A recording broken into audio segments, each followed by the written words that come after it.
Je m'appelle Stanislas Dehaene, je travaille au Collège de France à Paris et je dirige un laboratoire dans le centre Neurospin, dans le sud de Paris. Je m'intéresse au cerveau humain, j'essaie de comprendre comment le cerveau humain réalise des calculs, traite le langage.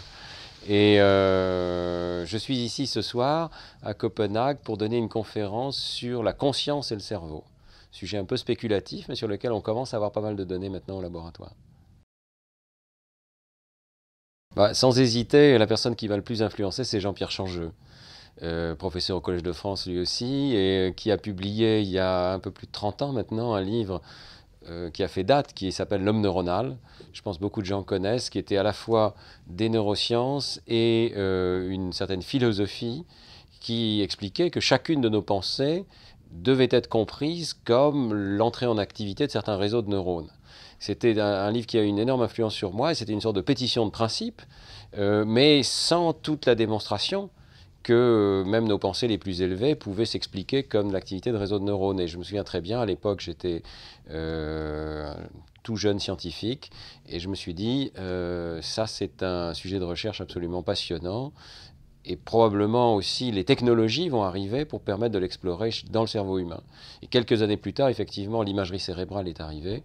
On a commencé à pouvoir voir dans le cerveau humain de façon non invasive et de façon de plus en plus détaillée. Et donc c'est devenu une aventure absolument passionnante pour moi. Je pense que la France est particulièrement bien placée dans la compétition internationale en sciences cognitives, en neurosciences cognitives. L'École normale supérieure en particulier a mis en place une formation qui est absolument exceptionnelle parce que toutes les disciplines pertinentes sont représentées. Ce qui est très difficile en sciences cognitives, c'est qu'il faut connaître des neurosciences et les neurosciences à différentes échelles, depuis la molécule jusqu'au circuit, mais il faut aussi connaître de la psychologie, des sciences cognitives. Très souvent aussi, on pose des questions qui ont été explorées en premier par les philosophes. Il y a aussi une dimension médicale, clinique, avec certains patients qui nous informent, ou au contraire dont on peut espérer que les sciences cognitives vont éclairer leur pathologie. Donc vous avez tout ce monde venant de disciplines extrêmement différentes, avec aussi de la théorie mathématique ou de la théorie physique qui joue un rôle de plus en plus grand. Et on a en France une excellente formation qui rassemble ces gens, qui les fait dialoguer.